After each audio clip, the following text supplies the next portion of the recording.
ఒకసారి నేను గడ్డి మందు కొట్టిన తర్వాత పొలాన్ని మొత్తం రౌండ్ వేసేస్తాను. వీడియోని చూడండి లాస్ట్ వరకు. సబ్స్క్రైబ్ చేయండి కొత్త వాళ్ళు అయితే, లైక్ చేయండి ఓకేనా. చూడండి ఒకసారి చూపిస్తాను మొత్తము. నిన్న గడ్డి మందు కొట్టిన తర్వాత నా పొలం అయితే ఇట్లా ఉంది చూడండి. ఇంకా క్లీన్గా అయితే ఈ గట్టు ఈరోజు అయితే క్లీన్ చేసేసాము. చూడండి మొత్తం నీట్గా అయితే ఎండిపోతా వస్తూ ఉంది. పొలం పరిస్థితి అయితే ఇట్లుంది మొత్తం. అక్కడ మా ఫ్రెండ్ చెట్టు కొమ్మ అయితే నరుకుతూ ఉన్నాడు.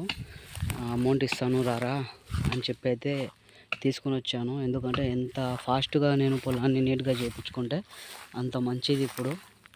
ఎందుకంటే ఇంక ఇప్పుడు సన్నజాజి సీజన్ అనేది తగ్గిపోతూ ఉందండి. అందుకని గడ్డి మందు కొట్టిన తర్వాత పరిస్థితి అయితే ఇట్లా ఉంది. ఏమంటే కొద్దిగా భూమి అనేది పచ్చిగా అయితే ఉందండి. కింద భూమి చూడండి ఎంత పచ్చిగా ఉందో, చూడండి ఎంత తేమగా ఉంది. సో అందుకని ఈ గడ్డి అనేది కాలకుండా ఉంది. అందుకే